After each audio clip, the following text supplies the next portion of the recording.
সাকিব ও মুশফিককে one day দলে চেয়েছেন মেহেদী হাসান মিরাজ। এ নিয়ে সাবেক বিসিবি সভাপতি বুলবুলের সম্মতিও পেয়েছিলেন তিনি। তবে একদিকে সাকিবের নামে মামলা, অন্যদিকে মুশফিক অবসরের। সেক্ষেত্রে নির্বাচক প্যানেলের জন্য মোটেও সহজ নয় এটি। কিন্তু নতুন বিসিবি কমিটি কি পূরণ করবে মিরাজের আবদার? মিরাজের চাওয়া নিয়ে থাকছে প্রতিবেদন।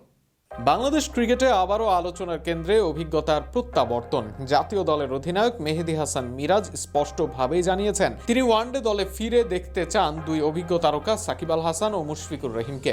বিশেষ করে 2027 বিশ্বকাপেও এই দুজনকে চান তিনি। তার বিশ্বাস, এই দুই সিনিয়র ক্রিকেটারের উপস্থিতি দলকে আরও শক্তিশালী ও ভারসাম্যপূর্ণ করে তুলবে। মিরাজ বিভিন্ন সময় ব্যাখ্যা করেছেন কেন তিনি সাকিবকে দলে চান। তার মতে, সাকিব এখনও বিশ্বের সেরা অলরাউন্ডারদের একজন এবং অন্তত আরও 2 বছর সীমিত ওভারের ক্রিকেটে খেলার সামর্থ্য রাখেন।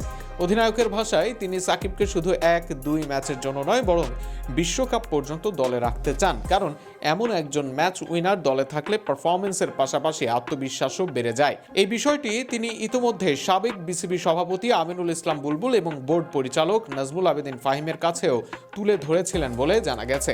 তবে সাকিবের ক্ষেত্রে একটি বড় বাধা রয়েছে। দেশের রাজনৈতিক পরিস্থিতির কারণে তার দেশে ফেরা অনিশ্চিত, যা জাতীয় দলে প্রত্যাবর্তনের পথকেও জটিল করে তুলেছে। এই বাস্তবতা মিরাজও স্বীকার করেছেন।